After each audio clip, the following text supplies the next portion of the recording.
$5.2 million in federal funding to help Madison County residents. Live in Albertville right now, the Mueller Company, where we know that 2 people are dead and 2 others are injured after an employee opened fire. If this bill did pass the Senate, it would still have to go to the people of Alabama for a vote. 10-member council scoured through Huntsville Police Chief Mark McMurray's after-action report. Deadly warehouse fire is still burning. Standoff is now over, but police say when they responded to a call, a man was standing on top of the Ted's Barbecue building. Alabama Department of Public Health also says they know this too. What he will do next or how he will move forward. The polls open soon, which also means that absentee votes will start being counted soon. This time last week, I was standing here talking about those first doses of the Pfizer vaccine. A 69-year-old man died when a small 2-passenger plane went down. We had crews out there, but the FBI weren't giving us any information. This day has been a long time coming, and this morning, those healthcare workers who've been battling this virus at Huntsville Hospital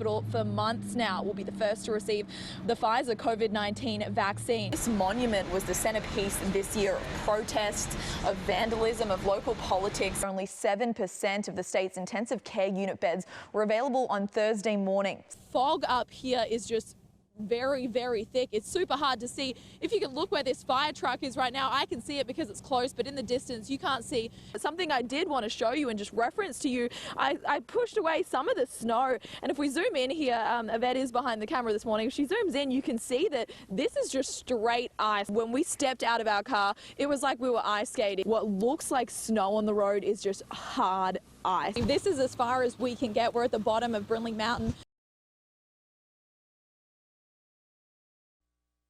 91, we're transport code 1 Huntsville. Paramedics encounter added risks on every call, risks that not only impact them, but their families too. It's another stressor of the job. At the beginning, it was like really hard, but you've kind of just adapt to it. My wife, of course, she doesn't work in healthcare, but her job requires her to be there, of course, and if I'm home quarantined, then they will require her to be home quarantined. Fire should be on scene. 1 year into the pandemic, we know more about COVID-19 than we did. But for people on the front lines, it really hasn't gotten easier. It took a toll. I'm not going to lie about that. It took a toll. It made you really rethink what you're doing in your career. But I love what I do and taking care of people, and that's what I've been called to do, and I will always do it. Until we saw people really start dying from it, I don't think anybody really took it as serious as we should have initially. And then when we realized, oh, this is staying, people are dying. And realizing that has changed the thinking of some first responders. And when you run that first call where you realize this person has actually died from COVID, it makes it extremely real to you. Like, this is a big deal and we need to take it more serious. That's the reality paramedics face every day. They get that. But there's one thing they don't understand. It infuriates me if I see somebody like not social distancing or not wearing a mask. In Huntsville, Ashtyn Hiron, News 19.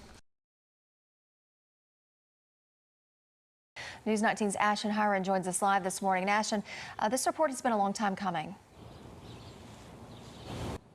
Months, Melissa, and those protests happened right here in the downtown courthouse square, and law enforcement ended up dispersing crowds here by using tear gas and rubber bullets. Now, that report focuses on what happened during that protest between citizens and police and provides recommendations going forward on how to better the relationship between the two.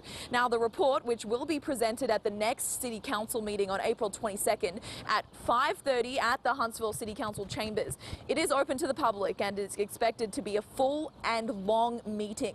It'll also be streamed on Facebook Live as well as on the city's website. The most important part of that report, I think, for all of us is going to be the recommendations. And as a result, we're going to have a follow-up meeting on August 28th at 5 o'clock in these chambers. It will be a work session designed to for the administration to share their plans to take next steps as a result of those recommendations. It will also give the council an opportunity to discuss those next steps from the Citizens Advisory Commission report. When the report is presented at the meeting, it'll be the first time the council and the public has seen it. As soon as that meeting starts, it'll be posted to the city's website for everyone to see. Live this morning, Ashtyn Hiron, News 19.